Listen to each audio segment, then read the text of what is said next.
Something tragic, something awful happens in the Torah portion we read this week that I never really understood until today. Something that didn't seem to make any sense until I was rereading it this week with several Jewish commentaries, and suddenly one of them helped me understand something that we are seeing in our coronavirus world. What happened? At the end of last week's Torah portion, Aaron and his sons were anointed with oil and consecrated to be priests in the newly dedicated tabernacle, the portable tent that served as God's temple.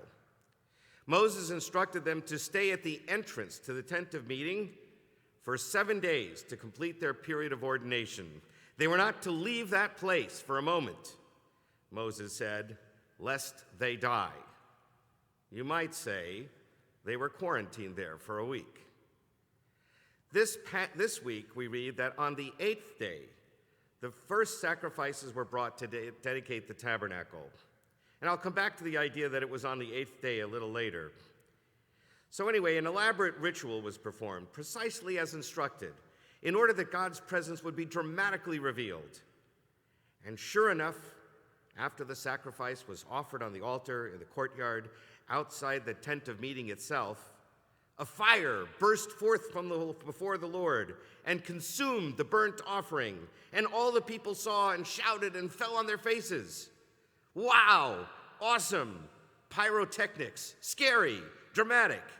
Everyone felt God's presence in that moment for sure. And then the tragedy happened. Two of Aaron's sons, Nadav and Avihu, took their fire pans, put some fire on them, laid incense on their pans, and went into the tent of the holies of holiness itself, where the incense altar was.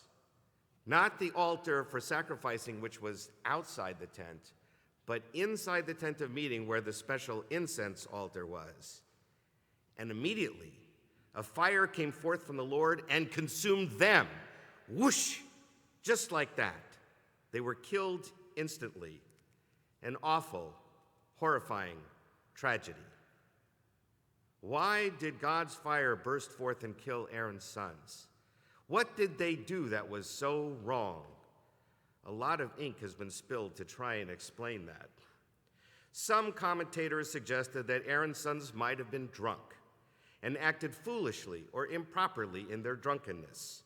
They say this because right after this incident, God tells Aaron and his sons never to drink wine or other intoxicants when they enter the tent of meeting. You know, it's dangerous to do what they do, the sacrifices. It's like driving a car. You don't drink and drive, and you don't drink and do sacrifices before the Lord.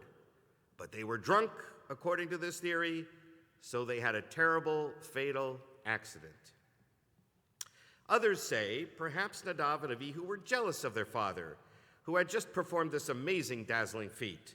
Maybe they were full of hubris, thought they too were very special and deserving of such honor and respect. So they rushed to do something like what their father did, out of selfishness or arrogance. But the Torah doesn't actually say that. Then there are a few commentators who point out something very interesting. When it says that a fire burst forth from the Lord, what does that mean exactly? You might have thought the fire came from up there, from heaven. But when the Torah speaks of God's presence in the tabernacle, it refers to a very specific place. God supposedly rested on the Ark of the Covenant, the Ark with the 10 Commandments inside it. That Ark was all the way inside in the back of the tent in the Holy of Holies. The fire would not therefore have come down. The fire that consumed Aaron's sacrifice outside the tent at the altar of sacrifice would have shot out horizontally from way inside the tent in the Holy of Holies, past the altar of incense, and out past the screen that separated the holy area, out past the laver, the wash basin, and then landed onto the altar of sacrifice in the courtyard outside. A direct, straight, horizontal line, shooting out like a laser cannon. So when Aaron's sons go into the tent to make their offering on the incense altar inside the tent, they put themselves in grave danger. They walked right into the line of fire, so to speak. So when the fire burst forth from the Ark of the Covenant, it headed toward the altar of sacrifices outside the tent, and they were right in the way. They didn't die because they were drunk or even because they were arrogant or egotistical. They could very easily have had pure motives. They also wanted to be close to God, to show gratitude and love for God, but they did something that was dangerous, perhaps unwittingly. After all, this was the first time the Israelites had any experience with God in this way. But innocent or not, they did something that turned out to be reckless and dangerous, and they paid with their lives. It was tragic. It was awful. So how does that relate to our situation today?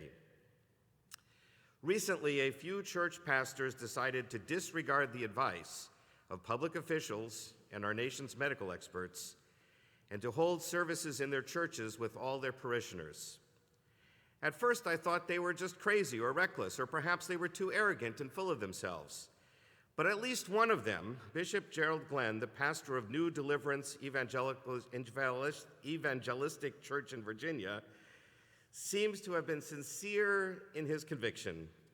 Glenn said in a sermon on March 22, "I firmly believe that God is larger than this dreaded virus," and announced he was not afraid to die. The next day, Virginia Governor Ralph Northam issued his executive order banning all public and private gatherings of 10 people or more. And on April 4th, Glenn's daughter posted a video announcing that both he and his wife, Marcietta Glenn, had tested positive for coronavirus. And then this past Sunday, April 12th, Easter Sunday, the church announced that the bishop and his wife had both succumbed to their illness. Like the death of Aaron's sons, the death of the bishop and his wife was tragic, awful, and I certainly don't want to second-guess Bishop Glenn. I do believe he had great faith that God would protect him and his parishioners from this dreaded disease.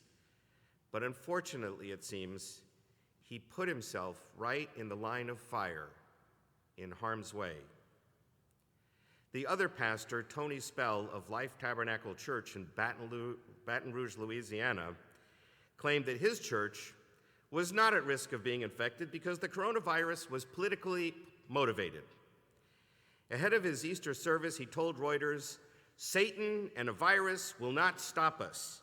God will shield us from all harm and sickness. We are not afraid." Unfortunately, one of the church's ushers died only a few days later, on Wednesday, April 15th. The coroner's report listed COVID as the cause of death. And the church's lawyer, Jeffrey Wittenbrink, who represented the church in its lawsuit against the governor of Louisiana for banning religious gatherings, is also now in the hospital fighting this disease. Pastor Spell disputed the coroner's conclusion about the usher who died from COVID, saying it was simply a lie. He died of a broken heart. And the lawyer does not believe he contracted the disease in church because, he said, he had also been out shopping all over town, apparently, so he could have contracted the virus anywhere. In fairness to the church, the lawyer did say that church parishioners got their temperatures taken, were given hand sanitizer, and sat 6 feet apart. But there nevertheless were hundreds of people in the church, all at the same time, for a long period of time, and he didn't say that they wore any face masks.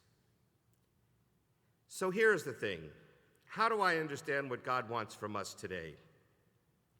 The Torah teaches us v'chai behem, that the commandments were given us to live by them, and the rabbis comment v'lo tamut, that we should not die by them. The rituals, rules, and laws that we follow are supposed to sanctify life. They're meant to strengthen life, not diminish or shorten it. And that is why at Beth Yeshurun, we're following the instructions of the best epidemiologists of the country. We're conducting these services here alone, so that you can watch them in safety at home. Getting back to our Torah portion, it seems clear that the rules of conducting the sacrifices were detailed and complex.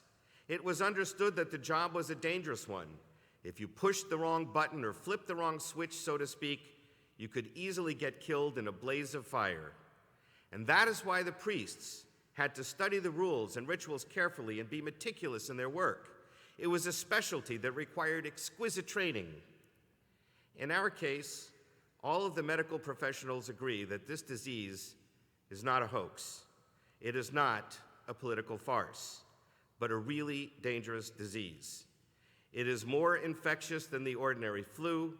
You can have the disease and not have any symptoms, while you nevertheless transmit it to everyone around you, and it is more deadly than the average flu. And it is not something to be trifled with. And that's why, just like we used to leave the business of sacrifices to the professionals, the priests, today we need to leave the treatment of this disease to our professionals, the epidemiologists. Now, one more thing. I mentioned at the beginning that the dedication ceremony of the altar was on the 8th day. Why on the 8th day? What is the significance of that day? Because in Judaism, the number 7 represents the days of God's creation. The 8th day represents a new beginning. The dedication of the Holy Tabernacle represented a new beginning in our relationship with God, a new creation, a renewal of God's presence in creation. It ended in tragedy back then because someone acted with too much enthusiasm and too soon. In our time, we too will be able to celebrate a new creation, a new beginning, God willing, soon, when we can finally begin to gradually come out from our self-imposed hibernation. But this time, if we are careful, we will hopefully be able to avoid catastrophic consequences. There will always be some risks that we will have to take. There will undoubtedly be some tragedies ahead. But at least by paying attention to the advice of our modern-day priests of medicine, we can avoid as many deaths as reasonably possible. Shabbat Shalom.